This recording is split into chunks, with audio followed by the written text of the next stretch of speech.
Bugun sizga yolg'onchi onamni sog'indim degan bir hikoya aytib bermoqchiman.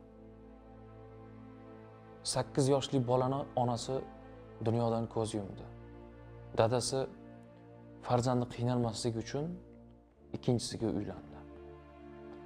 Shunda bir kun otasi o'g'lidan so'radi. O'g'lim, birinchi onangdan ikkinchi onangni farqini sezdingmi?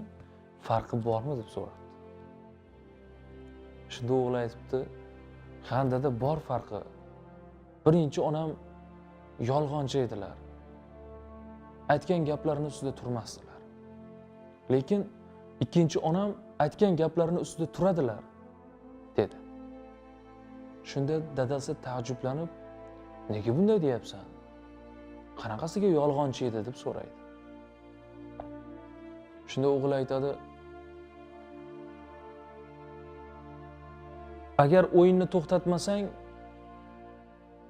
aytganimni qilmasang, asabimni ko'p buzzsang, ovqat bermayman" deb qo'rqitardilar. Lekin ovqat berardilar. Ko'chada o'ynab kech qolib ketsam, meni izlab chiqib, oyoqlari qayerga tortsa, o'sha yoqqa qarab izlab ketardilar. Meni topmagunicha qaytib ketmasdilar. Meni topib, yuzi ko'zlarimdan o'pib, uyga olib kelib shirin ovqatlar pishirib berardilar. Lekin ikkinchi onam aytganimni qilmasang, o'yinni to'xtatmasang, senga ovqat bermayman deb aytadilar. Mana dada, 2 kundan beri hech narsa yemadim. Menga yolg'onchi onamni topib bering. Yolg'onchi onamni juda ham sog'indim,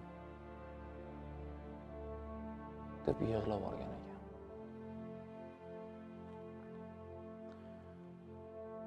Tushungan bo'lsangiz kerak. Yolg'onchi onalar qanday yaxshi onalar. Hammani onasini Alloh asrasin. Otasini ham asrasin. Ota-onalarimizni o'z panohida asrasin. Hech kim ota-onasi bo'lmasin.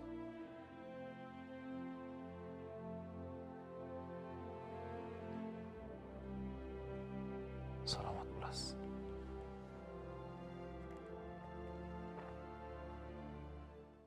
Bo'ldi.